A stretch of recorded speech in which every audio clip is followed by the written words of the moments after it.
Chúa mời gọi mỗi người hãy yêu thương cầu nguyện cho nhau.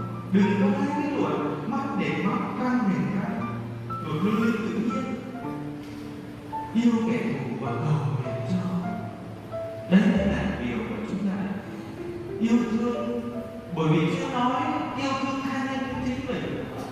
Mình muốn người khác làm những điều gì tốt cho mình thì mình cũng làm cho người khác. Yêu thương tha nhân như chính mình. Những điều gì mình muốn mình làm cho mình thì mình hãy làm cho người khác. Những cái luật vàng mà Chúa nói để mỗi người chúng ta thể hiện tình yêu của mình đối với người khác. Đừng làm nào đấy, nhưng mà hãy yêu thương những thù, hãy yêu thương những người mà ghét mình, yêu thương bằng cách cầu nguyện cho. Trong bài đọc 1 chúng con vừa nghe câu chuyện giữa David và vua Saul. Vua David ban đầu chỉ là một cậu bé chiên ngoài đồng thôi, giống như các con nhỏ nhỏ, nhưng mà được Thiên Chúa cho, được Chúa sức giàu để làm người của Chúa. Và David được vua Saul trọng dụng, đi đánh trận, dẹp quân Philippines, giết hàng ngàn vạn người. David thì bị giết được 1.000, còn vua Saul giết được 1.000 thì vua David giết tới 10.000.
Tuy nhiên lại không hoàn hảo như chúng ta không có tin đi tần và phát về thực hiện trong người dùng lại chúng ta cũng hàng dùng để anh này thì người ta anh này nhân vật đi là cầu bộ tôi đã cùng khảo khảo ra hàng lòng là là cho người ý hàng người khen nhớ bao quát đời sổ sạch khi là kẻ qua anh này đã mở đó.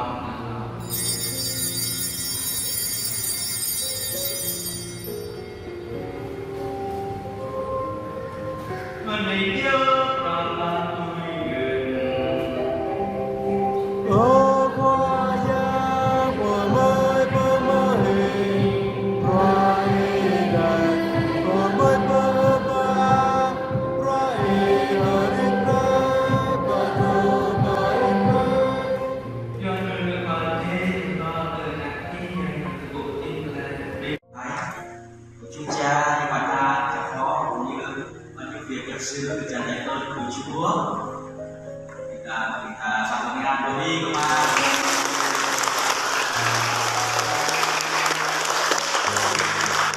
Ngày này ta cô ta chỉ là nơi đi sau đây là các bạn học để tuần sáng Chúa cùng anh chị em.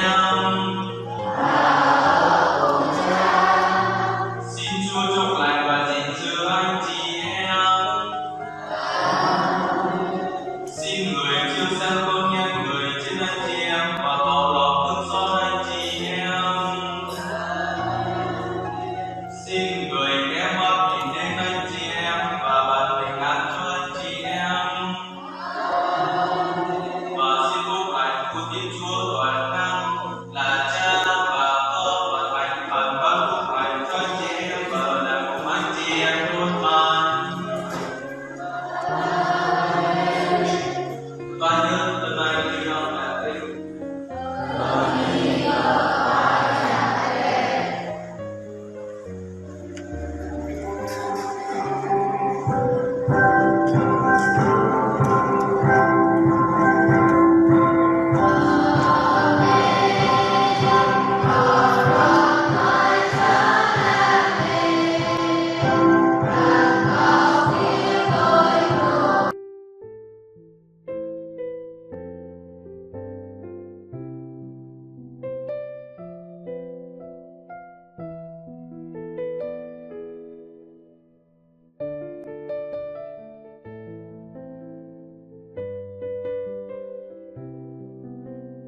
Thank